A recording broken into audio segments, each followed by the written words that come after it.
Hello dear student, my name is Vikas Soni IP और आप सब बच्चों का बहुत बहुत स्वागत करता हूं इस प्यारे से यूट्यूब चैनल पे जिसका नाम है आईपी क्लासेस। तो इस यूट्यूब चैनल पे हम पढ़ रहे हैं फिजिक्स फॉर डिफेंस एग्जाम।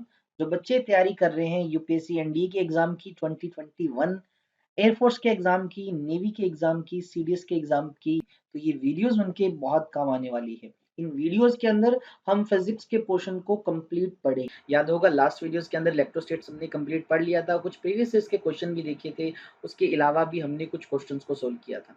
चलिए आज की इस वीडियो के अंदर हमने स्टार्ट करना है करंट इलेक्ट्रिसिटी का पोर्शन, यानी चार्ज अब बैठा नहीं रहेगा, चार्ज अब मोशन में आ जाएगा। इस पूरे यूनिट के अंदर हम चार्ज के मोशन की ही बात करेंगे। तो चलिए करते हैं स्टार्ट।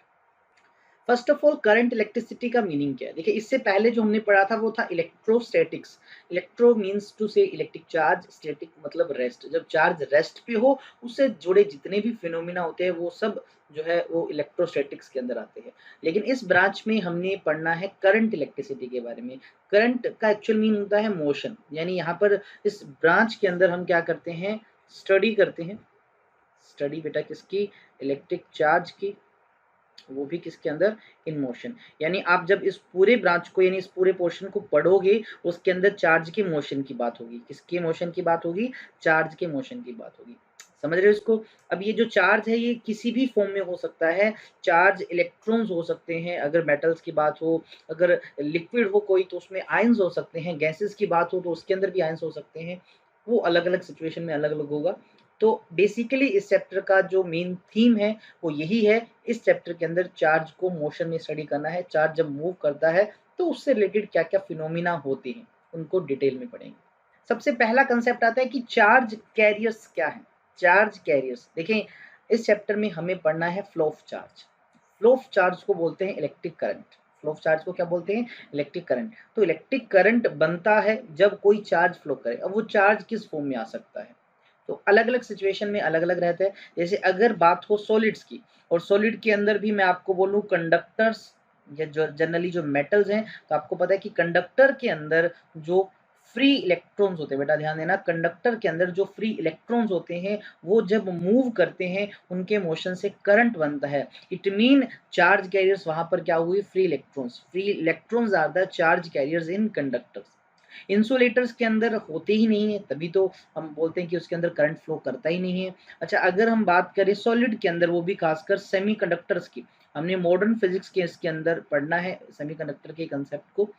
सिर्फ यही जान लीजिए कि सेमीकंडक्टर में करंट हो सकता है दो चीज़ों की वजह से। वहाँ पर करंट होल्स की वजह से भी होता है एंड साथ ही साथ वहाँ पर करंट इलेक्ट्रॉन्स की वजह से भी होता है। यानी उन केसेस में, यानी जब बात सेमीकंडक्टर्स की चल रही हो तो वहाँ पर करंट के लिए दो फैक्टर्स रिस्पॉन्सिबल होते हैं, होल्स और इलेक्ट्रॉन्स।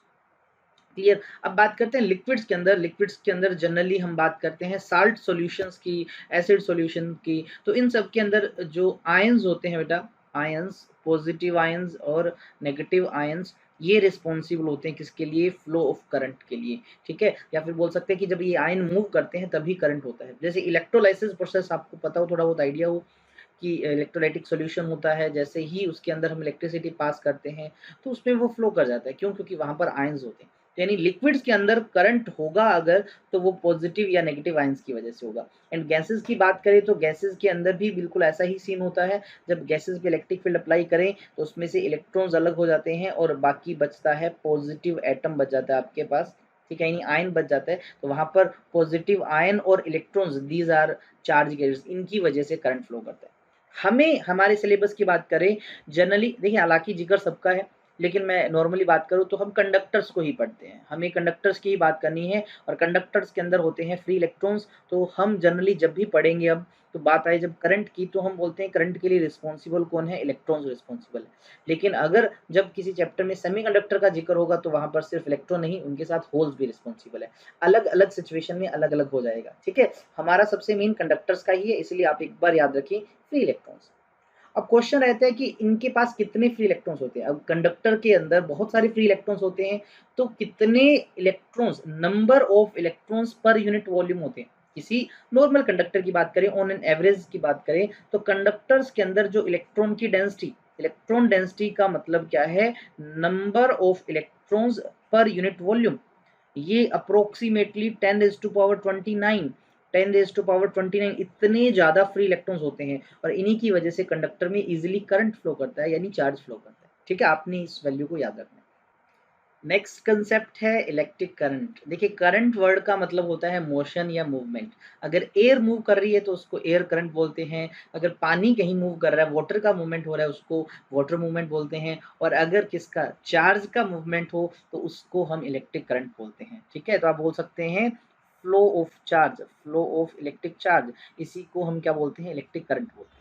ठीक है, अच्छा, अगर हम उसको एक्यूरेटली डिफाइन करें विद फॉर्मूला तो डेफिनेशन कुछ इस तरह से बन जाती है, क्या, rate of flow of electric charge, rate of flow of electric charge. ठीक है, कि कितना इलेक्ट्रिक चार्ज पर सेकंड या पर यूनिट टाइम फ्लो कर रहा है, उसी को इलेक्ट्रिक करंट कहा जाता है। यानी फॉर्मूला वाइज लिखिए तो आप लिख सकते हैं कि इलेक्ट्रिक चार्ज जो फ्लो किया, amount of electric charge flow divide by उसको कितना टाइम लगा, टाइम टेकन। तो ये फॉर्मूला बन जाता है किसका बेटा, इलेक्ट्रिक करंट का। कैपिटल आई से लिखो या स्मॉल आई से लिखो, नो मैटर, एक ही चीज है। तो ये फॉर्मूला बना charge divide by time taken. Charge को अगर मैं क्यू से लिखता हूँ, टाइम को टी से लिखता हूँ, तो करंट का फॉर्मूला बन गया क्यू बाई टी। सिंपल सा फॉर्मूला है। ठीक है, अब आता है कि किस टाइप की ये क्वांटिटी है, ये ध्यान से सुनना। ठीक है, उसको सुनने से पहले एक चीज देख लीजिए। ये अगर मैं आपको बोल दूं कि ये एक कंडक्टर है, ये क्या है, एक कंडक्टर है, तो हमने अभी अभी पढ़ा कि कंडक्टर के अंदर तो बहुत सारे फ्री इलेक्ट्रॉन्स हैं, यानी इसके अंदर इलेक्ट्रॉन्स फ्री हैं। ठीक है, मैं ये नहीं बोला कि एक्स्ट्रा है, नहीं, फ्री इलेक्ट्रॉन्स हैं इनके पास, और मैंने कुछ इस तरह से उन फ्री इलेक्ट्रॉन्स को दिखा दिया, कुछ इस तरह से जनरल रिप्रेजेंट किया। अगर आपको कह दिया जाए कि इस कंडक्टर के दोनों तरफ, यानी एक एंड तो हुआ ये और एक एंड हुआ ये, दोनों पर आपने क्या किया, पोटेंशियल डिफरेंस अप्लाई कर दिया। पोटेंशियल डिफरेंस का मतलब आपने इसको किसी बैटरी से जोड़ दिया। आप समझ लीजिए, किससे जोड़ दिया, किसी बैटरी से जोड़ दिया, जो क्या प्रोवाइड करता है, पोटेंशियल डिफरेंस। मतलब इस साइड का पोटेंशियल लेट अस सपोज ज्यादा हो गया और इस साइड का पोटेंशियल कम हो गया, क्योंकि चार्ज तभी मूव करेगा जब एक तरफ पोटेंशियल डिफरेंस ज्यादा हो, एक कम हो। जैसे पानी है, हाई लेवल से लो लेवल तक पानी फ्लो करता है, हवा चलती है हाई प्रेशर से लो प्रेशर तक, वैसे ही चार्ज जो है वो high potential to low potential flow करता है। ठीक है, तो यहाँ पर क्या किया, इसको पॉजिटिव से जोड़ दिया। पॉजिटिव का मतलब होता है हाई पोटेंशियल, नेगेटिव का मतलब लो पोटेंशियल। तो क्या होगा, ये जो इलेक्ट्रॉन माइनस के ये सब पॉजिटिव की तरफ भागेंगे, यानी इन इलेक्ट्रॉन्स का मोशन कुछ इस तरह से कंडक्टर के अंदर स्टार्ट हो जाएगा, यानी ये जो फ्री इलेक्ट्रॉन्स हैं ये मूव करने लगे, और इसी के फ्लो को ही तो हम क्या बोलते हैं, इलेक्ट्रिक करंट बोलते हैं। Rate of flow of electric charge is known as electric current. ठीक है, कंडीशन यहाँ ध्यान देना क्या, कि मेटल के अंदर, इस कंडक्टर के अंदर इलेक्ट्रॉन थे, लेकिन उनका मूवमेंट तब होगा जब आप इसको बैटरी से कनेक्ट करोगे, आप इसको पोटेंशियल डिफरेंस से कनेक्ट करोगे, या फिर बोल दो एक तरफ हाई पोटेंशियल लगाओगे और एक तरफ क्या लगाओगे, लो पोटेंशियल लगाओगे। अब देखिए कि करंट जो है उसकी डायरेक्शन क्या है। सबसे पहले अगर इस डायग्राम के अकॉर्डिंग देखें तो ये जो मैंने एरो बनाया ये है मोशन ऑफ इलेक्ट्रॉन। इलेक्ट्रॉन इस तरफ जा रहे हैं, देखें इस डायग्राम के अकॉर्डिंग। तो करंट की डायरेक्शन क्या होगी, देखिए करंट जो होता है वो स्टार्टिंग से, ध्यान देना, स्टार्टिंग से ही बाय कन्वेंशन ही कहा गया कि प्लस का चार्ज जिस तरफ मूव करता है उसी को करंट की डायरेक्शन लेनी है। अब अगर इलेक्ट्रॉन, इलेक्ट्रॉन तो माइनस का चार्ज है, अगर इलेक्ट्रॉन इधर आ रहे हैं और अगर आप यहाँ पर बीच में कोई प्लस का चार्ज रखते, यहाँ पर लेट अस सपोज आप एक प्लस का चार्ज रखते हो, तो बताओ किधर जाएगा, ये प्लस वाला, क्योंकि ये साइड देख लीजिए प्लस से जुड़ी है, तो प्लस प्लस को रिपेल करेगा, माइनस उसको अट्रैक्ट करेगा, तो पॉजिटिव तो सिर्फ इधर की तरफ मूव करेगा। यानी इस साइड की डायरेक्शन को क्या लिया गया, करंट की डायरेक्शन। किसकी डायरेक्शन ली गई, करंट की डायरेक्शन। इट मीन करंट की डायरेक्शन है, इतना तो पता लगा।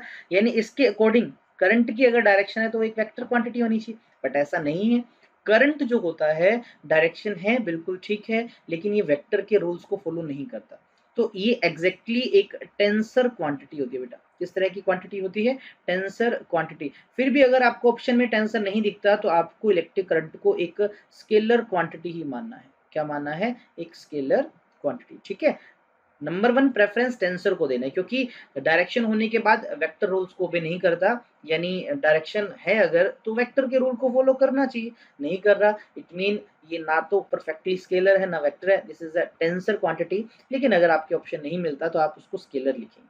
ठीक है, अब चलते हैं नेक्स्ट पे। डायरेक्शन अभी अभी जस्ट मैं आपको बता गया कि जो फ्लो ऑफ पॉजिटिव चार्ज है, ध्यान देना, फ्लो ऑफ पॉजिटिव चार्ज, इसी को क्या मानेंगे, इसी को हम मानेंगे डायरेक्शन ऑफ इलेक्ट्रिक करंट। ठीक है, इसी को इलेक्ट्रिक करंट की डायरेक्शन बोल देंगे, जिस तरफ पॉजिटिव जा रहा है। तो क्या मैं इसको ऐसे भी बोल सकता हूँ कि opposite to flow of electron, opposite to flow of electron, बिल्कुल हाँ, इलेक्ट्रॉन के अपोजिट।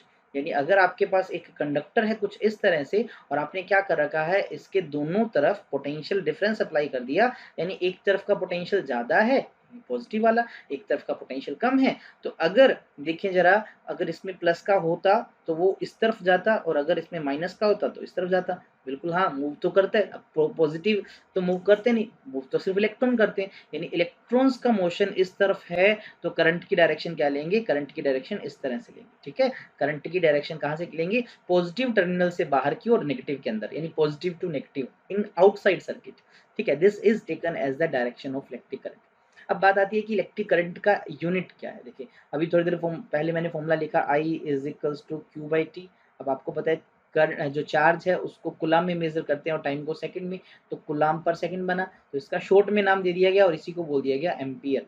तो ये है एम्पियर। ठीक है, अगर पूरा लिखते हो तो बोले से स्टार्ट करना एम्पियर। तो एम्पियर इज द ऐसा यूनिट ऑफ इलेक्ट्रिक करंट, ऐसा यूनिट ऑफ इलेक्ट्रिक करंट क्या है, एम्पियर है। ठीक है, और 1 एम्पियर होता है कितना है, 1 एम्पियर होता है 1 कुलाम डिवाइड बाय 1 सेकंड। जब 1 कुलाम चार्ज 1 सेकंड के अंदर फ्लो करता है उस टाइम पे जो करंट होगा वो कितना होगा, 1 एम्पियर होगा।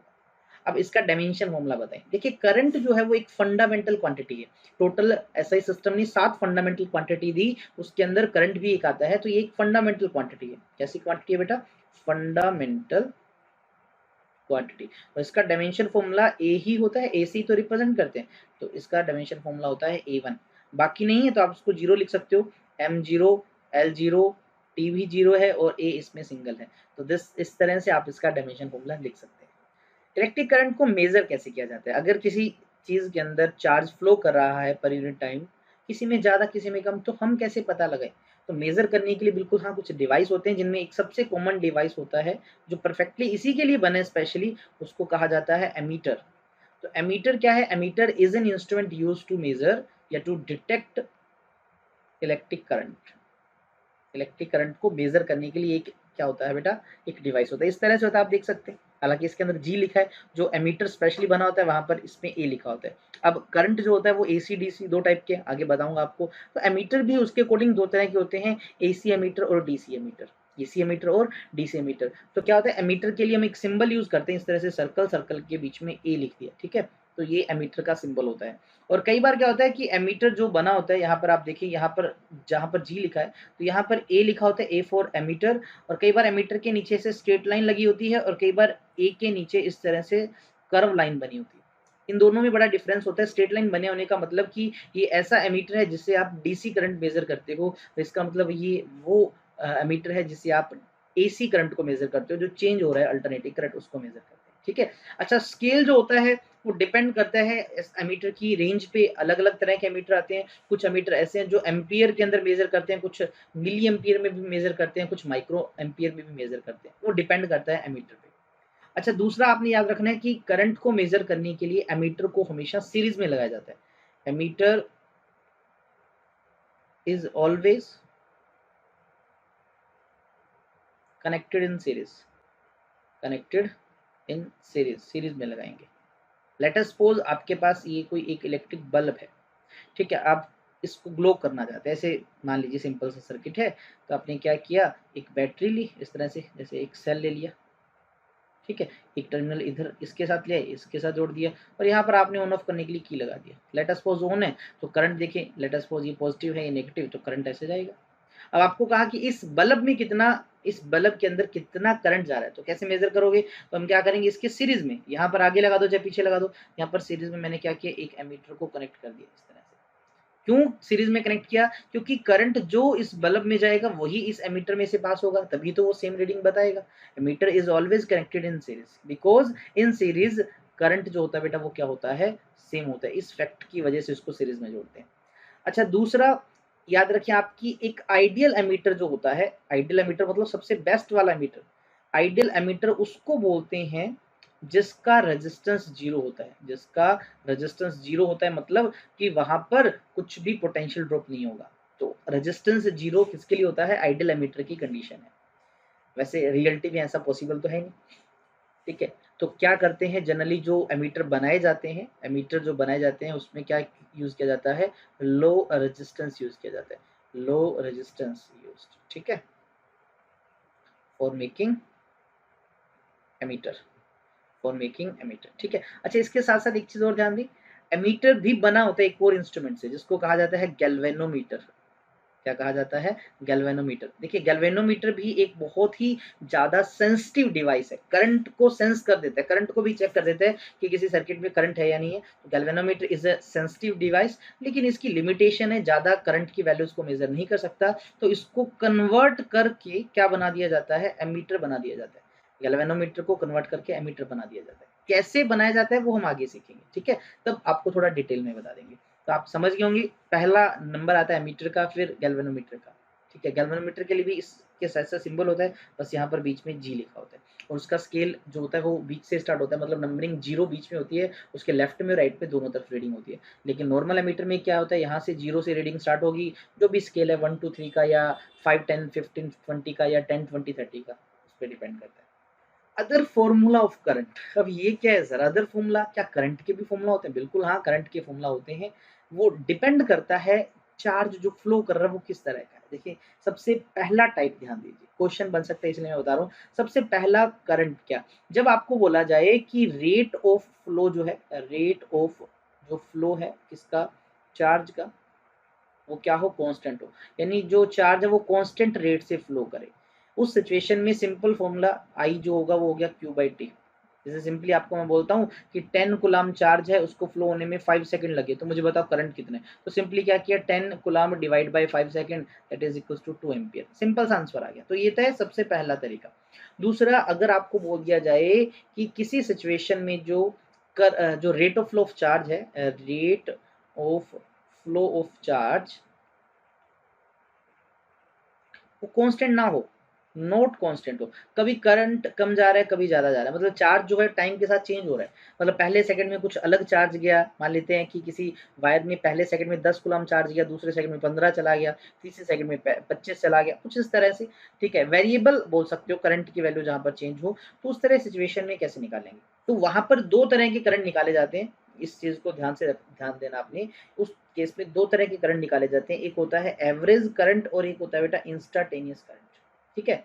कि जब भी चार्ज का फ्लो का रेट चेंज हो रहा हो, कांस्टेंट ना हो, उस केस में दो तरह के करंट हम कैलकुलेट कर सकते हैं, एवरेज और इंस्टाटेनियस। एवरेज कैलकुलेट करना बहुत ही आसान है, सिंपल क्या करना है आपको, जो एवरेज निकालना है आप उसको क्या करेंगे, total charge divide by total time, ये वाला फॉर्मूला लगाना है एवरेज के लिए। और इंस्टाटेनियस के लिए सिंपली क्या करना है, D Q by D T, यानी चार्ज का विद रिस्पेक्ट टू टाइम आपने डिफरेंशिएशन करना है। तो इस तरह से आप ये दोनों जो करंट है निकाल सकते हैं। अब एक एग्जांपल के साथ समझाता हूँ आपको, दोनों करंट कैलकुलेट करके बताऊंगा। आपको किसी सिचुएशन में कहा गया कि किसी केस में जो चार्ज फ्लो कर रहा है, चार्ज की वैल्यू जो है वो टाइम पे डिपेंड करती है, उसका फॉर्मूला कुछ इस तरह से 4t प्लस में 4, कुछ इस तरह से, ठीक है। ये चार्ज का फॉर्मूला है। अब इस फॉर्मूले में देखिए t है, यानी अगर मैं बोलता हूँ t की वैल्यू जब 0 होगी, तो यहाँ पर 0 पुट करता हूँ, तो चार्ज की वैल्यू कितनी आएगी बेटा, 4 कूलम। जब t की वैल्यू 1 पुट करता हूँ इस केस में, तो आप देखिए कि चार्ज की वैल्यू कितनी आ जाएगी, 8 आ जाएगी। जब t की वैल्यू मैं 2 पुट करता हूँ, यहाँ पर 2 सेकेंड, तो 4 2 से 8 प्लस 4 12 आ गया आपके पास। यानी जिस तरह से टाइम की वैल्यू में चेंज आ रहा है, उसकी के अकॉर्डिंग चार्ज की वैल्यू में भी तो चेंज आ रहा है, यानी रेट सेम नहीं है, फिक्स नहीं है। यानी ये इस सिचुएशन में दो तरह की करंट निकाल सकते हैं, एवरेज और दूसरा इंस्टेंटेनियस। एवरेज निकाला जाता है एक इंटरवल के लिए, इंटरवल मतलब आपको बोल दे कि दूसरे सेकंड से पांचवें सेकंड में कितना करंट था, पहले सेकंड से दूसरे में कितना था, दूसरे से तीसरे में कितना था, मतलब आपको एक interval they they, for interval, ठीक है। तो इंटरवल के केस में क्या कैलकुलेट करते हैं आप, वहां करते हो एवरेज। लेट अस सपोज मुझे कहा गया कि मुझे टाइम 0 से लेके टाइम 2 सेकंड, ठीक है, 0 से लेके 2 सेकंड तक चार्ज फ्लो किया होगा, उस दौरान करंट कितना था वो मुझे निकालना है। यानी मुझे कहा गया कि मुझे एवरेज वैल्यू बतानी है, तो फॉर्मूला क्या है, total charge divide by total time. अब 0 से लेके 2 सेकंड में कितना चार्ज गया होगा, देखिए 0 पर 4 कूलम चार्ज है और 2 पे कितना है 12 कूलम, तो मुझे बताओ 0 से 2 के दौरान कितना बढ़ा, तो 4 से 12 हुआ, ठीक है। तो टोटल कितना चार्ज फ्लो किया, 12 माइनस 4 डिवाइड बाय टाइम कितना है, 2 माइनस 0 दैट इज 2, तो कितना हो बेटा 8 divide by 2 that is 4 ampere. यानी 0 से लेके 2 सेकंड के दौरान जो एवरेज वैल्यू है किसकी करंट की, वो कितनी है, 4 एम्पियर। और अगर आपको सेकंड सिचुएशन में बोल दे कि मुझे इस सिचुएशन में इंस्टाटेनियस भी करंट चाहिए, इंस्टाटेनियस करंट निकलता है for any instant, for any instant, मतलब मुझे बोल दिया कि मुझे बताओ तीसरे सेकंड पे कितना करंट था, कोई इंटरवल नहीं बोल रहा, मैं आपको ये नहीं बोला कि 0 से 2 सेकंड के बीच की एवरेज बताओ, नहीं, पर्टिकुलर टाइम पे कितना करंट है। तो उस केस में क्या करें, हमें अगर इंस्टाटेनियस निकालना है तो भी आपको फॉर्मूला मैंने बताया था क्या, D Q by D T, ये वाला लगा दीजिए। तो डी बाई डी टी किसका, क्यू का, क्यू कितना बेटा 4t+4, टाइम के रिस्पेक्ट में डेरिवेटिव करें, देखिए 4t से क्या बन जाएगा 4 और इस कांस्टेंट का 0 आ जाएगा, तो यानी आपके पास सिंपल आंसर आया 4, यानी इसका आंसर भी 4 है। यानी इंस्टाटेनियस करंट की वैल्यू है 4 एम्पियर, चाहे वो दूसरा, चाहे तीसरा, चाहे चौथा, चाहे पांचवा सेकंड हो, कोई भी टाइम हो, 4 एम्पियर वैल्यू रहेगी किसकी, इंस्टाटेनियस करंट की। तो इस तरह से और भी आप एग्जांपल कर सकते हो। तो अगर आपको जब भी एवरेज निकालना हो तो ये वाला कंसेप्ट लगाना है और इंस्टाटेनियस लगाना है, तो आपको डिफरेंशिएशन का कंसेप्ट लगाना है। टाइप्स ऑफ इलेक्ट्रिक करंट, क्या इलेक्ट्रिक करंट के भी टाइप होते हैं? बिल्कुल हाँ, इलेक्ट्रिक करंट के टाइप होते हैं। जैसे सबसे पहला है डायरेक्ट करंट। अब डायरेक्ट करंट बोलते किसको है, देखिए ग्राफ से समझिए कि अगर आप क्या करें, एक ग्राफ प्लॉट करते हैं टाइम के बीच में और करंट की वैल्यू के बीच में, टाइम के बीच में और करंट की वैल्यू के बीच में, और आपको ग्राफ कुछ इस तरह से मिलता है, ऐसे straight line parallel to time axis. इसका मतलब क्या है, देखिए टाइम जब 0 था, 0 सेकंड था, तब करंट की इतनी वैल्यू थी। टाइम लगातार आगे बढ़ रहा है, देख लीजिए टाइम एक्सिस पे हम आगे बढ़ रहे हैं, लेकिन करंट की वैल्यू अभी भी उतनी की उतनी है, यानी टाइम बदल रहा है लेकिन करंट की वैल्यू कांस्टेंट रही। और साथ ही साथ देखें करंट की वैल्यू पॉजिटिव में, यानी अगर मैं दिखा रहा हूं तो 0 से ऊपर वाले एक्सिस में दिख रही है। तो इस तरह का करंट जिसमें क्या हो, मैग्नीट्यूड मतलब करंट की वैल्यू, और दूसरा डायरेक्शन क्या रहे, both remain constant, remain constant same रहे, ऐसे करंट को क्या बोलते हैं, डायरेक्ट करंट कहा जाता है। क्या कहा जाता है, डायरेक्ट करंट। और उसका ग्राफ आप देख सकते हैं इस तरह से स्ट्रेट लाइन होता है, parallel to the time axis, perpendicular to the current axis. ठीक है, अब कहाँ से मिलता है इस तरह का करंट, तो देखिए जितने भी जो बैटरीज रहती हैं, या नॉर्मली जिसको सेल बोल देते हैं हम, ठीक है, हमारे घर में जो इन्वर्टर है, वो आपको पता है बैटरी ही तो है एक टाइप की, इनके अंदर सबके अंदर क्या रहता है, डीसी करंट रहता है। उसके अलावा अगर मैं आपको बोल दूं, डीसी जनरेटर स्पेशली बनाया जाता है, डीसी जनरेटर डीसी करंट को बनाने के लिए। तो ये कुछ सोर्स रहते हैं किसके, डीसी के, ठीक है ना। डीसी फिर से सुन लीजिए, मैग्नीट्यूड और डायरेक्शन इनकी क्या रहती है, कांस्टेंट रहती है, बदल तो रहा ही नहीं। तो इसकी एक खास बात याद रखना कि डीसी करंट के लिए फ्रिक्वेंसी 0 होती है। क्यों 0 होती है, क्योंकि ये चेंज ही नहीं कर रहा। फ्रीक्वेंसी सिर्फ उनकी होती है जिनकी वैल्यू में चेंज आए अल्टरनेटली, है ना। पीरियोडिकली जो चेंज होती है उनकी फ्रीक्वेंसी होती है, लेकिन डीसी में तो ऐसा कुछ नहीं है। तो डीसी की फ्रीक्वेंसी कितनी होती है, 0, याद रखना, एक इंपॉर्टेंट क्वेश्चन है। दूसरे नंबर पे आता है अल्टरनेटिंग करंट। अब अल्टरनेटिंग करंट बोलते किसको है, पहले ग्राफ से समझिए। ठीक है, अगर मैं क्या करता हूँ, इस तरफ करंट की वैल्यू को दिखाऊं और इस तरफ क्या किया जाए, टाइम एक्सिस बना दिया जाए, टाइम की वैल्यू को दिखाएं, और नीचे की तरफ भी मैंने बना दिया, मतलब करंट की डायरेक्शन अपोजिट भी दिखा दी। सपोज दैट आपके पास एक वायर है, अगर मैं आपको बोल दूं कि इस वायर में इधर की तरफ करंट बढ़ रहा है, इस तरफ करंट इसमें फ्लो कर रहा है और लगातार बढ़ रहा है, फिर कुछ टाइम बाद देखते हो कि इधर ही करंट जा रहा है लेकिन वो कम हो रहा है, कुछ टाइम बाद देखते हो कि करंट की डायरेक्शन बदल गई और करंट की वैल्यू ज्यादा हो रही है फिर कम हो रही है, यानी आपको क्या दिखता है, मैं आपको कंक्लूजन बताऊं, ऐसा करंट जिसकी वैल्यू एक तो चेंज हो और डायरेक्शन भी चेंज हो।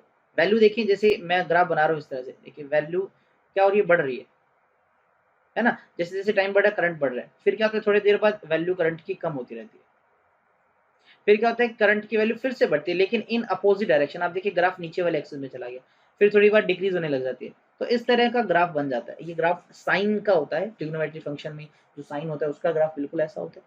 तो इस तरह के करंट को जिसके अंदर क्या हो, जिसके अंदर magnitude changes continuously and direction changes periodically, जिसमें वैल्यू भी बदले और डायरेक्शन भी बदले। ठीक है, यहाँ पर मैंने कंटिन्यूसली लिखा, देखिए वैल्यू लगातार चेंज हो रही है, पहले बढ़ रही है फिर कम हो रही है, फिर दूसरी तरफ बढ़ी फिर दूसरी तरफ कम हुई, डायरेक्शन भी चेंज हो रही है पीरियोडिकली। पीरियोडिकली का मतलब एक फिक्स टाइम पीरियड के बाद चेंज हो रही है। देखिए अगर यहाँ पर करंट की वैल्यू 0 है तो यहाँ पर करंट हो गया मैक्सिमम, फिर से यहाँ पर 0 हुआ, फिर से मैक्सिमम, लेकिन अपोजिट डायरेक्शन में फिर से 0, बार बार रिपीट हो रहा है, इसलिए इसको पीरियोडिक भी कहा गया। और इस तरह के करंट को रिप्रेजेंट करते हैं। देखिए अब यहाँ पर इस सिचुएशन में करंट की कोई एक वैल्यू तो होगी नहीं, क्योंकि करंट की वैल्यू तो लगातार बदल रही है। तो करंट की वैल्यू किसी भी टाइम पे निकालनी हो, ठीक है, करंट की वैल्यू किसी भी टाइम पे निकालनी हो, अब हो सकता है instantaneous value of current is equals to current की मैक्सिमम वैल्यू, जिसको पीक वैल्यू बोलते हैं, ये जो वैल्यू होती है बेटा, ये करंट की मैक्सिमम वैल्यू होती है, इसको हम आई नॉट बोलते हैं। ठीक है, इनटू यहाँ पर होता है उसका ग्राफ कैसा। अब ग्राफ देखें, इस जैसा ग्राफ साइन का होता है, तो यहाँ लिख दीजिए साइन। अब ये मूव कर रहा है तो इसकी कुछ फ्रिक्वेंसी भी होगी, एंगुलर फ्रिक्वेंसी ओमेगा, जिस टाइम पे आपसे करंट पूछ रहा है तो वो टाइम टी लिख दिया। तो इस तरह से रिप्रेजेंट करते हैं किसको हम, एक अल्टरनेटिंग करंट को। कैसे, I is equals to I naught sine omega t. यहाँ पर आई क्या है, आई इसकी वैल्यू है करंट की, value of current at any instant, जिस पे भी आप पूछ रहे हो। और यहाँ पर आई नोट क्या है, ये इसकी पीक वैल्यू है। पीक वैल्यू का मतलब करंट की ज्यादा से ज्यादा जो वैल्यू हो सकती है। साइन इंडिकेट करता है इसका वेरिएशन का टाइप, वेरिएशन टाइप या इसका ग्राफ रिप्रेजेंट करता है। ठीक है, ओमेगा बताता है इसकी एंगुलर फ्रीक्वेंसी। क्या बताती है बेटा, इसकी एंगुलर फ्रीक्वेंसी। ठीक है, इसको आप ऐसे भी लिखते हो 2 पाई इंटू में सिंपल फ्रीक्वेंसी। अच्छा, टाइम टी क्या है, टाइम है जिसपे आपसे पूछा गया कि ये करंट कितना है। ठीक है, इस तरह से ये फैक्टर्स होते हैं, आपने ध्यान देना। कहाँ से मिलता है, तो जो नॉर्मल जनरेटर होता है, नॉर्मल जनरेटर जो होता है, जो एसी जनरेटर आप बोलते हो या डायनमो होते हैं, उससे आपको अल्टरनेटिंग करंट मिलता है। किस तरह का करंट मिलता है, अल्टरनेटिंग करंट। अब इसके बारे में जरा ध्यान से सुना। अब अगला जो टॉपिक बता रहा हूँ, इस पे प्रीवियस ईयर्स के क्वेश्चन भी आए हुए हैं, आपने जरा ध्यान से सुना है। अगर कंपेयर करें अल्टरनेटिंग करंट को, क्या हर कंट्री में सेम होता है? जनरली अगर इंडिया की बात करें, इंडिया के अंदर जो अल्टरनेटिंग करंट बनता है वो कुछ इस तरह से बनता है। देखिए कि ये अल्टरनेटिंग करंट का ग्राफ बना रहा हूँ प्लॉट करके, कुछ ग्राफ आपको याद होगा, इस तरह से बनाया था अभी। ठीक है, इसका मतलब कि बार बार वैल्यू चेंज होती है। देखिए यहाँ पर था 0, यहाँ पर एक इसका पूरा ऑसिलेशन कंप्लीट हुआ, यहाँ पर 2 हुए, यहाँ पर 3, तो चलता जाएगा। तो हमारे इंडिया के अंदर जो एसी बनता है वो 1 सेकंड में 50 साइकिल्स पूरे करता है। यानी इंडिया के अंदर जो एसी करंट बनता है उसकी जो फ्रिक्वेंसी होती है बेटा, वो कितनी होती है, 50 हर्ट्ज। कितनी होती है, 50 हर्ट्ज। लेकिन यूएसए में ऐसा नहीं होता। यूएसए में जो करंट बनता है उसकी फ्रिक्वेंसी 60 हर्ट्ज होती है। यानी हमारे इंडिया में जो एसी करंट बन रहा है वो 1 सेकंड में 50 ऑसिलेशन कंप्लीट करता है, और जो यूएसए है उसके अंदर वो 60 ऑसिलेशन कंप्लीट करता है। मतलब इस तरह के 50 ऑसिलेशन हर 1 सेकंड में हो रहे हैं, इसका ये मतलब है। इसी के साथ साथ जो वोल्टेज की वैल्यू इंडिया में जनरेट की जाती है वो होती है 220 वोल्ट। यानी हमारे इंडिया में 220 वोल्ट और 50 हर्ट्ज, ये डोमेस्टिक पर्पज में यूज होता है, और यूएसए के अंदर 60 हर्ट्ज और 120 वोल्ट ये वाला यूज होता है। अब क्वेश्चन आता है कि कौन सा सही है कौन सा गलत है। देखिए ये जो इंडिया वाला है ये काफी सस्ता होता है, नॉट मच कॉस्टली, इतना नहीं है, सस्ता पड़ जाता है इसकी प्रोडक्शन। लेकिन ये वाला क्या होता है बेटा, कॉस्टली होता है। लेकिन इसका एक फायदा भी एक नुकसान भी है। ये जो वाला, ये जो होता है ये क्या होता है बेटा, लेस डेंजरस होता है। ठीक है, और ये क्या होता है, ये आपके साथ मोर डेंजरस होता है। ठीक है, मतलब नीचे वाला जो यूएसए वाला है उससे शॉक लगने के चांस कम रहते हैं। ठीक है, और इसके ज्यादा रहते हैं, तो ये फर्क होता है इसके अंदर। ठीक है, इस पे क्वेश्चन एक आया हुआ है, मैं आपको बता चुका हूँ। ठीक है, इंडिया के अंदर याद रखना कि जो एसी करंट आ रहा है उसकी फ्रिक्वेंसी 50 हर्ट्ज है, और जो वोल्टेज है वो 220 है, और यूएसए के लिए 60 हर्ट्ज और 110 वाला थोड़ा सा महंगा पड़ता है, लेकिन वो क्या होता है, सेफ होता है as compare to 220 volt. Clear, याद रखेंगे इस चीज को। अच्छा, फिर एक क्वेश्चन इसके साथ हालांकि आगे भी आएगा कि अगर मेरे पास 220 वोल्ट एसी है और मेरे पास 220 वोल्ट डीसी है, तो ज्यादा खतरनाक कौन सा, ध्यान देना। तो ज्यादा खतरनाक होता है 220 volt AC as compare to DC, क्योंकि एसी की वैल्यू चेंज होती रहती है, और अगर आप इसकी पीक वैल्यू चेक करेंगे तो देखेंगे ये लगभग 300 से ज्यादा मिलेगी। ठीक है, तो 220 वोल्ट एसी ज्यादा पावरफुल होता है किससे, 220 वोल्ट एसी से। जब आपको मैं अल्टरनेटिंग करंट का कंसेप्ट समझाऊंगा तब भी इसके बारे में हम बात करेंगे, यहाँ पर जस्ट मैंने आपको सिंपली बता दिया। अच्छा, अब इस पे समझें, फ्रीक्वेंसी गिवन है, अगर आपसे टाइम पीरियड पूछ ले कि इंडिया में जो करंट जा रहा है उसका टाइम पीरियड बताएं, तो टाइम पीरियड फ्रीक्वेंसी का रेसिप्रोकल होता है, तो जस्ट 1/50 कर दीजिए। So this is the time period. किसका टाइम पीरियड है, ये करंट का जो इंडिया के अंदर एसी करंट बनता है उसके लिए। ठीक है, और सबसे ज्यादा एसी करंट यूज होता है, आपको पता है हमारे जितने भी अप्लायंसेस होते हैं जनरली एसी करंट पे होते हैं। करंट डेंसिटी क्या है, ठीक है, करंट फ्लो करता है किसी मटेरियल से, बिल्कुल हाँ फ्लो करता है। अगर मैं आपको बोल दूं कि कोई सरफेस एरिया इस तरह से है, कोई सरफेस एरिया इस तरह से है, और इसमें इलेक्ट्रिक करंट ऐसे जा रहा है, इलेक्ट्रिक करंट की डायरेक्शन मैंने ये दिखा दी। ठीक है, और ये जो मैंने सरफेस एरिया बनाया है, ये देखिए आप, ये वाला सरफेस एरिया, अगर मैं इसका एरिया वेक्टर दिखाऊं तो इसका एरिया वेक्टर ये रहा, परपेंडिकुलरली तो बनाते एरिया वेक्टर। यानी करंट और एरिया वेक्टर सेम डायरेक्शन में नहीं है, इनके बीच में एंगल थीटा है।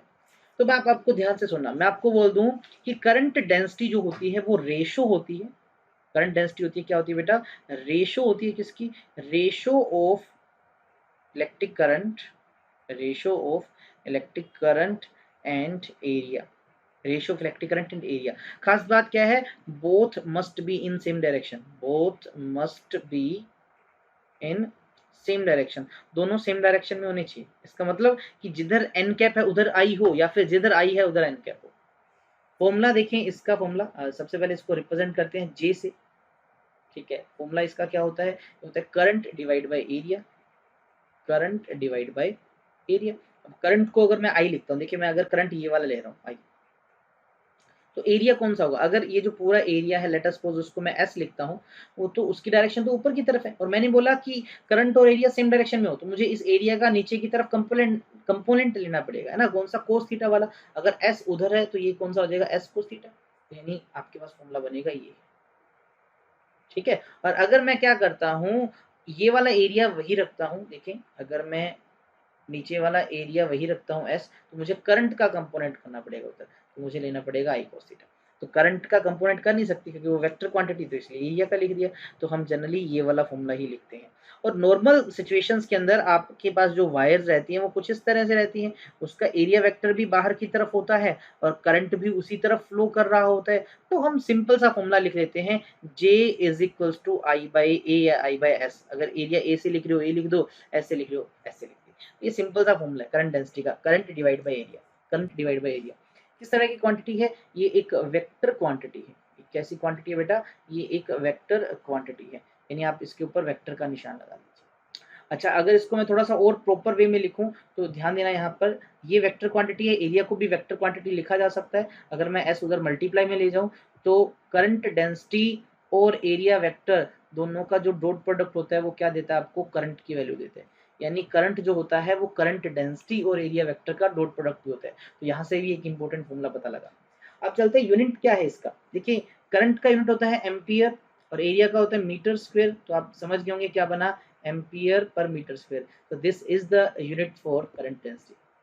डायमेंशन फॉर्मूला क्या बनना चाहिए, अभी देखिए फॉर्मूला भी मैंने बताया, J is equals to current divide by area.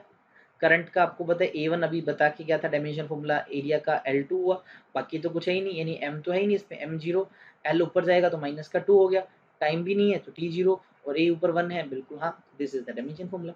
अब बात आती है कि डिपेंड किस पे करता है। अभी अभी फॉर्मूला बताया J is equal to I by A, तो एरिया पे डिपेंड करता है कि अगर किसी सिचुएशन में एरिया कम होगा वहां पर करंट डेंसिटी ज्यादा होगी, अगर एरिया ज्यादा होगा करंट डेंसिटी जो होगी वो कम होगी। एक एग्जांपल देखिए, आपको मैं बोलता हूँ कि आपके पास कुछ वायर है इस तरह से, एक वायर कुछ इस तरह से, यहाँ से वायर थिक थी, यहाँ से वायर थिन होगी। अब आपको बोला कि यहाँ पर करंट डेंसिटी J1 है, यहाँ पर करंट डेंसिटी J2 है, मुझे बताओ ज्यादा कौन सी है कम कौन सी है। बोलेंगे सर इधर की तरफ आप अगर एरिया देखो तो यहाँ पर एरिया की वैल्यू ज्यादा है तो यहाँ की करंट डेंसिटी कम होगी। यहाँ पर देख लीजिए सर एरिया कम है यहाँ का, तो यहाँ की करंट डेंसिटी ज्यादा होगी, यानी J2 is greater than J1, this is the correct relation. तो इस तरह से एरिया पे डिपेंड करता है, कौन डिपेंड करता है, करंट डेंसिटी, करंट नहीं करंट डेंसिटी। यानी यहाँ पर भी करंट आई होगा, यहाँ पर भी करंट आई होगा। आपसे पूछा जाए ना कि करंट फ्लो कर रहा है एक वायर में जिसका एरिया कम ज्यादा हो रहा है, मतलब कहीं ज्यादा एरिया कहीं कम एरिया, तो करंट पे क्या इफेक्ट पड़ेगा, तो करंट क्या रहता है, सेम रहता है, सेम। यानी अगर इस साइड से 10 एम्पियर करंट एंटर किया तो इस साइड से भी कितना आएगा, 10 एम्पियर बाहर आएगा, करंट की वैल्यू में कोई चेंज नहीं आएगा एरिया से। कंडक्टर के अंदर इलेक्ट्रॉन का मोशन कैसा होता है जब इलेक्ट्रिक फील्ड हो ही ना। अगर आपके पास एक इस तरह से कोई कंडक्टर है, कोई मेटल का पीस मान लीजिए, कोई वायर ही मान लीजिए, अब उसके अंदर इलेक्ट्रॉन तो बहुत सारे हैं, फ्री इलेक्ट्रॉन बहुत सारे हैं, तो उन इलेक्ट्रॉन्स का मोशन कैसा होता है। देखिए सबसे पहले ध्यान देना कि फ्री इलेक्ट्रॉन जो होते हैं मेटल के अंदर, टेम्परेचर की वजह से उनके पास एनर्जी होती है। मतलब ये जो आप कंडक्टर ले रहे हो इसका कुछ तो टेम्परेचर होगा, जीरो तो किसी का भी नहीं होता। तो ड्यू टू टेम्परेचर, ध्यान देना, due to temperature they have, they किसकी बात करूं, इलेक्ट्रॉन की, थर्मल एनर्जी, उनके पास क्या होती है, थर्मल एनर्जी होती है। तो अगर एनर्जी, वो चुपचाप तो बैठेंगे नहीं। अगर मैं किसी एक इलेक्ट्रॉन को कंसीडर करता हूँ कि मान लीजिए ये कोई एक इलेक्ट्रॉन है यहाँ पर, उसके पास कुछ थर्मल एनर्जी है, वो मूव किया गया, जैसे ही चल रहा था तो उस मटेरियल के अंदर खाली जगह तो है नहीं, किसी दूसरे एटम से, किसी इलेक्ट्रॉन से टकरा जाएगा, टकराया यहाँ तक पहुंचा, फिर मान लीजिए टकराने की वजह से उसका मोशन इस तरफ चला गया, डायरेक्शन इधर होगी, अब फिर वो किसी से कोलाइड किया, फिर से मोशन ऐसा हुआ। तो इस तरह से बार बार कोलाइड करता है, कोलाइड करता करता करता लगभग वापस वहीं पहुंच जाता है, यानी उसका बार बार कोलिजन होता है, और उसका जो मोशन है वो किस तरह से होता है, जिगजैग पाथ के अंदर। ऐसा मोशन होता है बेटा जिगजैग पाथ के अंदर, ठीक है। और अगर जरा ध्यान दें, इलेक्ट्रॉन मूव कर रहा है, बिल्कुल मूव कर रहा है, यहाँ से यहाँ उसकी कुछ वेलोसिटी है, कुछ थर्मल वेलोसिटी है, यहाँ से यहाँ भी कुछ वेलोसिटी, यहाँ से यहाँ भी कुछ वेलोसिटी, इधर भी कुछ वेलोसिटी, इधर भी कुछ वेलोसिटी। लेकिन क्या हुआ कि वो इस तरह से मोशन करता है कि उसका जो नेट डिस्प्लेसमेंट है वो कितना होता है, जीरो। नेट डिस्प्लेसमेंट कितना होता है, जीरो। इसका मतलब जहां से स्टार्ट हुआ ऑलमोस्ट वहीं पर वापस आ जाता है। आप देखेंगे कि ये जो पोजीशन दोनों सेम मिलेगी, यानी इलेक्ट्रॉन यहीं से चला, घूम फिर के वापस यहीं आ गया, तो नेट डिस्प्लेसमेंट जीरो। तो सभी जो वेलोसिटी है थर्मल, उनका जो एवरेज वैल्यू होगा, एवरेज थर्मल वेलोसिटी या थर्मल स्पीड, कुछ भी बोल दो, वो भी कितना आएगा बेटा, जीरो आएगा, ठीक है। क्योंकि देखिए यहां से यहां, मैं इसको थोड़ा बड़ा करके बताता हूं, यहां से जब यहां गया तब उसके पास कुछ वेलोसिटी थी, लेट अस सपोज वो u1 थी, थर्मल वेलोसिटी, जीरो नहीं थी, ध्यान देना। फिर यहां टकराया, उसके बाद लेट अस सपोज वो इधर की तरफ गया, यहां भी कुछ वेलोसिटी थी u2, फिर से टकराया, इधर कुछ वेलोसिटी थी u3, ऐसे चलता गया u4 u5, मतलब वेलोसिटीज की कुछ वैल्यू है। लेकिन वो क्या होता है, एट रिजल्ट वो लास्ट में वापस वहीं आ जाता है, नेट डिस्प्लेसमेंट जीरो। तो जो इन सब का average u1 u2 u3 u4 जितनी भी वैल्यूज हैं, इन सब का एवरेज आपको कितना मिलेगा, जीरो मिलेगा, ठीक है। इस तरह से इलेक्ट्रॉन का कुछ मोशन तो हुआ ही नहीं, जहां से स्टार्ट हुआ वहीं पर वापस आ गया। तो अगर नेट डिस्प्लेसमेंट जीरो है, उसका कोई ओवरऑल मोशन ही नहीं हो रहा, तो आपको पता है अगर मोशन नहीं है, इलेक्ट्रॉन का चार्ज का मोशन नहीं है, तो करंट तो नहीं बोल सकते, इट मीन इसके अंदर करंट फ्लो नहीं करेगा, ठीक है। यानी जब तक आप उस पर कोई इलेक्ट्रिक फील्ड अप्लाई नहीं करते, जब तक आप बाहर से कुछ लगाते नहीं हो कंडक्टर के अंदर, अपने आप तो करंट फ्लो नहीं करेगा। अगर ऐसा होता, अपने आप फ्लो करता, तो आज हमारे घर में इतनी जो वायरिंग है, तो अपने आप उसमें करंट आ रहा होता, क्योंकि इलेक्ट्रॉन तो रैंडम मूव कर रहे होते। लेकिन ऐसा नहीं है, रैंडम मोशन की वजह से नेट डिस्प्लेसमेंट उनका जीरो रहता है, जिसकी वजह से उनमें कोई चेंज आएगा नहीं पोजीशन में, और करंट कितना होगा बेटा, उस सिचुएशन में करंट होगा जीरो। समझ गए होंगे। चलिए अब बात करते हैं कि क्या होगा जब आप इलेक्ट्रिक फील्ड अप्लाई कर दो। इस बार इलेक्ट्रिक फील्ड जीरो नहीं है, आपको कहा गया कि आपने उस कंडक्टर पे इलेक्ट्रिक फील्ड लगा दिया। इलेक्ट्रिक फील्ड लगाने का मतलब आपने उसको किसी बाहर से जोड़ दिया। किससे जोड़ा, मैंने यहाँ पर मान लीजिए एक बैटरी कंसीडर की यहाँ पर, ठीक है, और क्या किया, उस इस साइड को बैटरी के मैंने पॉजिटिव से जोड़ दिया, यानी हाई पोटेंशियल से, और इस साइड को मैंने नेगेटिव से जोड़ दिया, मतलब लोअर पोटेंशियल, ठीक है। यानी ये हाई पोटेंशियल पे हो गया, और ये क्या हो गया, लो पोटेंशियल पे हो गया, ठीक है। आपने पोटेंशियल डिफरेंस अप्लाई कर दिया, लेट अस सपोज वो V है। अब इससे होगा क्या, ये साइड सारी पॉजिटिव से कनेक्टेड है, ये साइड नेगेटिव से कनेक्टेड है। अब इसके अंदर इलेक्ट्रॉन वही वही इलेक्ट्रॉन देखें इस बार। अब क्या हो रहा है मुझे बताओ कि इलेक्ट्रॉन माइनस का, और ये जो इस तरफ प्लेट है, ये आप देख रहे हैं ये पॉजिटिव है, तो क्या ये इस इलेक्ट्रॉन को अपनी ओर अट्रैक्ट करेगी, बिल्कुल हाँ। इस पे इधर की तरफ एक फोर्स लगेगा, इधर की तरफ क्या लगेगा, एक फोर्स लग रहा है, फील्ड की वजह से फोर्स लग रहा है। तो अब क्या होगा, इलेक्ट्रॉन वही अपना जिगजैग मोशन करेगा, कभी इधर गया कोलिजन किया, इधर गया कोलिजन किया, लेकिन इस बार उसके अंदर कुछ नेट डिस्प्लेसमेंट हो जाएगा, यानी वो इस तरफ भी थोड़ा सा बढ़ जाएगा आगे। यानी स्टार्ट किया था देखिए वो इस पोजीशन से, ये पोजीशन है, और यहाँ पर जाके खत्म हुआ, तो यानी इतना उसके अंदर डिस्प्लेसमेंट हुआ, यानी इस बार कुछ नेट डिस्प्लेसमेंट है। कारण क्या है, क्योंकि इलेक्ट्रिक पोटेंशियल लगाने से, इस फील्ड की वजह से उस पे नेट फोर्स लग रहा है इस तरफ, तो जिसकी वजह से इसका इधर की तरफ कुछ मोशन आया। अब आप जरा ध्यान दें, इलेक्ट्रॉन यहाँ से चला, इलेक्ट्रॉन यहाँ से स्टार्ट किया था, वो कुछ देर आगे तक सीधा गया, फिर किसी से कोलाइड कर गया, बेचारा कोलाइड कर गया, तो यहाँ से यहाँ तक चला, कुछ वेलोसिटी थी। अब फिर वो थोड़ा सा आगे बढ़ा, किसी से कोलाइड कर गया, फिर थोड़ा सा आगे बढ़ा, किसी से कोलाइड किया, इस तरह से वो बार बार कोलिजन करते करते आखिरकार आगे तक तो मूव किया। वो खिसक रहा है, देखें कि इलेक्ट्रॉन जो है वो पॉजिटिव टर्मिनल की ओर बढ़ रहा है, वो उसकी तरफ ड्रिफ्ट हो रहा है, खिसक रहा है। तो उस वेलोसिटी को देखिए, यहाँ से यहाँ कुछ वेलोसिटी है, यहाँ से यहाँ भी कुछ वेलोसिटी है, तो इन सब का जो एवरेज वेलोसिटी है उसको ड्रिफ्ट स्पीड कहा जाता है, ठीक है। तो क्या बोल सकता हूँ, ये एवरेज स्पीड है जिससे with which electron drift toward positive terminal. Electron positive terminal की ओर बढ़ता है, तो जिस एवरेज वेलोसिटी से वो बढ़ता है उसको हम ड्रिफ्ट स्पीड बोलते हैं। जनरली इसको बेटा vd से रिप्रेजेंट करते हैं, किससे रिप्रेजेंट करते हैं, vd से रिप्रेजेंट करते हैं। इसका जो फॉर्मूला होता है ड्रिफ्ट वेलोसिटी का, डाइव आपको नहीं करना, डायरेक्ट पता होना चाहिए। अब मैं इलेक्ट्रॉन के लिए लिख रहा हूँ, तो माइनस का charge of electron electric field जो आपने अप्लाई किया, टाउ, अभी इसके बारे में बताऊंगा क्या होता है, divide by mass of the electron. अब यहाँ पर टाउ है, इसको बोलते हैं एवरेज रिलैक्सेशन टाइम, इसकी भी चर्चा करेंगे। तो ये फॉर्मूला होता है ड्रिफ्ट वेलोसिटी का। अब देख सकते हैं ड्रिफ्ट वेलोसिटी किस पे डिपेंड करती है, ई पे, कैपिटल ई पे, टाउ पे, एम पे, चार्ज पे। अगर इलेक्ट्रॉन की बजाय कोई ज्यादा चार्ज वाला होता तो ड्रिफ्ट वेलोसिटी शायद ज्यादा होती, ज्यादा इलेक्ट्रिक फील्ड अप्लाई करोगे तो ड्रिफ्ट वेलोसिटी भी ज्यादा होगी। ठीक है, और टाउ पे डिपेंड करता है, हालांकि टाउ फैक्टर क्या भी थोड़ी देर में इसको चर्चा करेंगे। और मास के इनवर्सली है, अगर भारी होता कोई तो ड्रिफ्ट वेलोसिटी कम होती, अगर किसी का मास कम है तो ड्रिफ्ट वेलोसिटी ज्यादा होगी। अब ये जो मैंने रिलैक्सेशन टाइम बताया था वो क्या था, अब देखिए इलेक्ट्रॉन यहाँ से चला, वो सीधा चलता गया बेचारा, यहाँ पर आके कोलाइड हो गया। इतने मोशन के दौरान देखिए यहाँ से जब यहाँ तक गया था तब तक वो एकदम फ्री था, किसी से कोलिजन नहीं हुआ। लेट अस सपोज उसको टाइम लगा था t1। अब फिर वो आगे की तरफ मूव किया, सीधा चलता गया, फिर उसका कोलिजन हो गया, यानी यहाँ से यहाँ एकदम वो सीधा गया तो टाइम लगा t2। इस तरह से आगे गया, इस तरह से चलता चलता उसका आगे की तरफ मूवमेंट हुआ, यहाँ टाइम लगा हुआ t3, t4, t5। और इन सब टाइम का अगर मैं एवरेज निकाल देता हूँ उसको एवरेज रिलैक्सेशन टाइम बोलते हैं, उसको इस तरह से टाउ सिंबल से रिप्रेजेंट करते हैं, एवरेज रिलैक्सेशन टाइम, यानी वो टाइम ड्यूरेशन जिस दौरान वो रिलैक्स था। इन सब जो ये जो टाइम है ये फ्री वाले, इन सब का एवरेज। और कंडक्टर की बात करें ऑन एन एवरेज, जो रिलैक्सेशन टाइम होता है, ध्यान देना इस चीज पे कि कंडक्टर्स के लिए जो रिलैक्सेशन टाइम होता है 10⁻⁻14 सेकंड। ठीक है, कितनी होती है, 10⁻⁻14 का 14 सेकंड।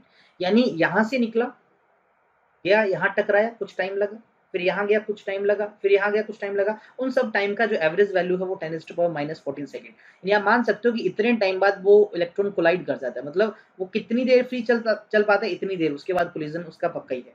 एंड ड्रिफ्ट स्पीड की जो एवरेज वैल्यू है वो 10⁻⁻4 से लेके 10⁻⁻5 मीटर पर सेकंड के आसपास होती है। ठीक है, इलेक्ट्रॉन की ड्रिफ्ट स्पीड की वैल्यू है, इतना स्लो है, देख लीजिए 10⁻⁻4 है, इतना स्लो है, फिर भी आप बटन दबाते हैं उसी टाइम इलेक्ट्रिसिटी या जो बल्ब है वो ऑन हो जाता है। कारण क्या है, उसका अलग रीजन है, वो भी हम बात करेंगे, तो हम डिस्कस करेंगे हमारी नेक्स्ट वीडियो के अंदर। और भी बहुत सारी रिलेशंस होगी, ओम्स लॉ होगा, रेजिस्टेंस का कंसेप्ट होगा। रेजिस्टेंस का कंसेप्ट सुन लेना, मोस्ट इंपॉर्टेंट कंसेप्ट है, बहुत बार क्वेश्चन आता है रेजिस्टेंस पे, ओम्स लॉ पे, तो उनको हमने अच्छे से करना है। ठीक है, तो आज की वीडियो में इतना ही। अगर आपको ये वीडियो पसंद आए तो इसको लाइक करना मत भूलना, चैनल को सब्सक्राइब करके ही जाएं। मिलते हैं हमारी नेक्स्ट वीडियो के अंदर, तब तक स्टे सेफ, स्टे हैप्पी। जय हिंद, जय भारत।